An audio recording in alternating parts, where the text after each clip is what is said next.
I'm Will Haynes. And I'm the Greeze. This is Whiskey News, where the facts aren't always accurate.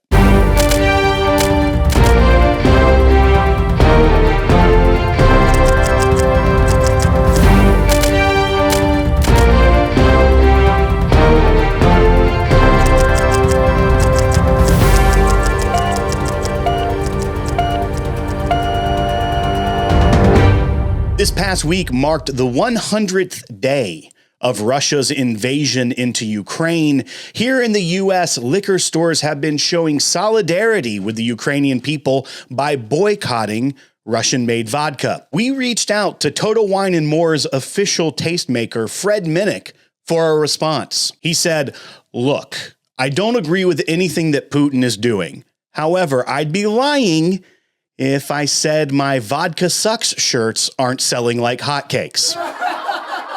Thanks, Will. Speaking of Russia and Ukraine and Vladimir Putin, this past week they did pass 100 days of this war. When news agencies caught up with Vladimir Putin, they asked, "Sir, why did you invade Ukraine?" His response was, "Someone told me they had Pappy." The White House faced tough questions this week after President Biden revealed that he wasn't aware of the severity of the baby formula shortage until sometime in April. This is 2 months after industry leaders were raising concerns about how severe the coming shortage was. It also is a full month after the problem was so well known that posts like this started popping up on bourbon secondary Facebook groups.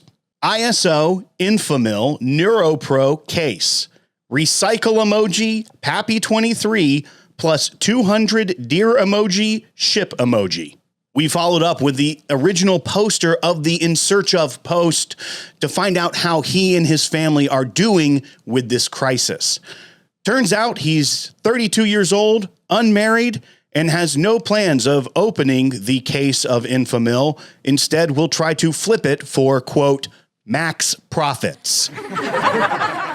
Dixon Dedman, formerly of Kentucky Al, released a statement this week that his new venture will be called 2XO, which is 2 times the oak. We caught up with Dixon's wife to ask her thoughts about this new venture, and she said, quote, "I am very excited for my husband Dixon so that he can now quit his job as an Old Navy mannequin." Breaking news.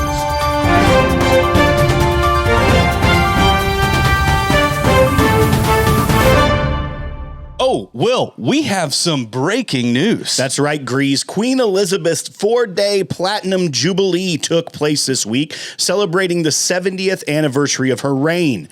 The palace announced that she would miss the Thanksgiving church service at St. Paul's Cathedral after experiencing some, quote, discomfort the day before.